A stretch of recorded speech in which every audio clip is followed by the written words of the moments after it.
Sa mga taong hindi po nakakalimot pong mag-subscribe, maraming salamat po sa inyo. Sana po naniwala po akong sila ay may natatanging busilak at may mabubuting kalooban.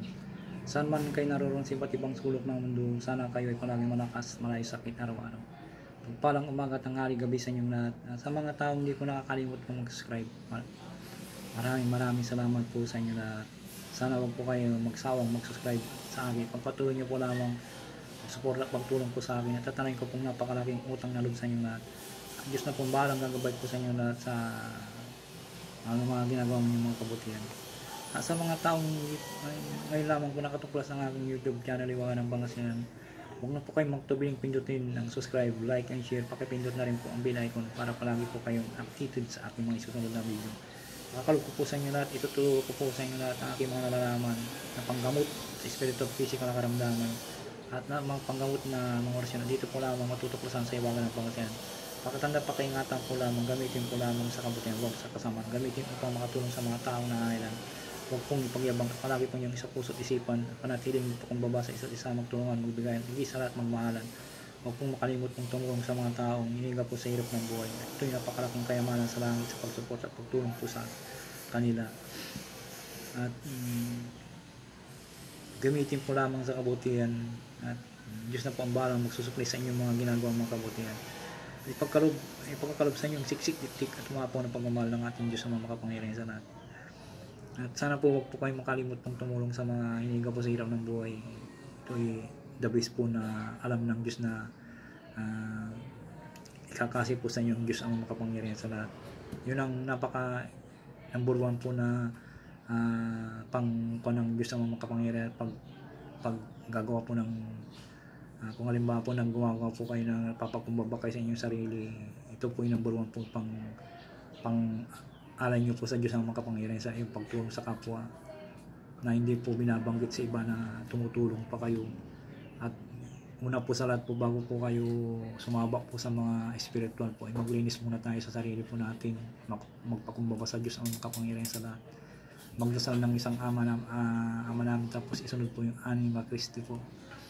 Napakabisa po yung Anima Christi po. Usalin ko po yung Anima Christi po.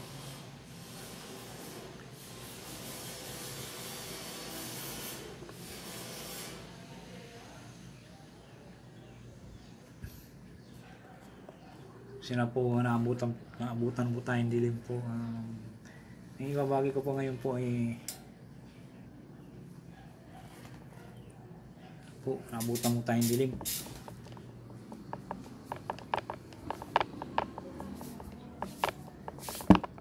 Kita po.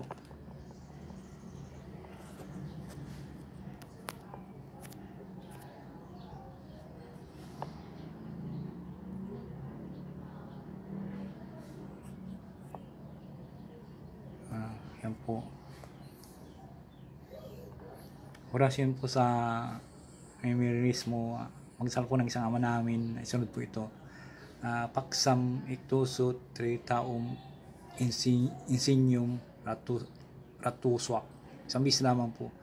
At usalin po yung susi po. Isang bis lamang po. Ibulong sa iyong palad ang orasyon ito. Pagkatapos ay kumpas ang iyong palad sa harap ng hayop na mabagsik, pakanan, at sabihin huwag kang kikibo. Ito po hindi po siya kikibo. Pag inusal po nyo itong orasyon na po ito, kung halimbawa po naglalakad po kayo at pumunta kayo sa ibang baryo po, at may nakasalubong po kayong aso na mabangis po, sigurado pong kung mabangis po na lumalabas po yung ipin, siguradong mga ano po yun. Pag ito po ay inusal nyo po, ay orasyon sa mismerismo, ay ibig pong sabihin po ito ay yung sa mga asong mga mababangis po, mga hayop, kahit anong hayop po, dapat po maisaulo po ninyo ito. Ito ay biglang pangyayari po rin po ito na yung usalin po, at gawin nyo po ito sa tamang pamamaraan po. Ang dasal po ng isang ama namin, tapos isunod po nyo ito ng isang bisis lamang po, at isunod po yung susi. Sisya na po kayo ng blackout, po, gabi na po, sisya na po kayo. Narito po ang orasyon po. Paksam iktusut tritaum insinyum at tuwasak, paksam, tusot, tritaong, insinyum at tusak. Isang bis lang po, isunod po yung susi ni maoksa. Ibulong sa iyong palad. Ito po ibubulong sa palad ang orasyon na ito pagkatapos ay ikumpas ang iyong palad na harap ng hayop na pakanan, salbahing hayop po, yung mabagsik na hayop. At sabihin nyo po na huwag kang kikibo, hindi po siya kikibo at tatalikod na siya, aalis na po yan. Mas gawin nyo po lamang po ang tama po na pamamaraan po. Ito po yung kung nyo po, dapat po ay isama po nyo sa devotion nyo. Kung nagdi-devotion po, nagdadasal po, magagamit po nyo ito kahit saan po kayo pumunta, dala-dala po nyo ito. Basta isa ulo po nyo lamang po. Huwag nyo pong isa ulo po ninyo lamang po ang kon ko po dito para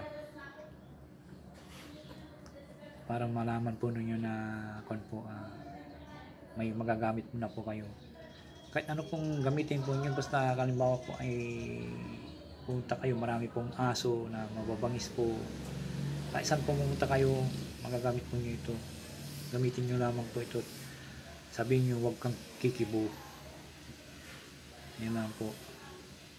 Basta nausal po yung orasyon po, huwag kang kikibo. Hindi na po siya kikibo kahit kailanman at alis na po siya para kayong tinalikuran lamang po.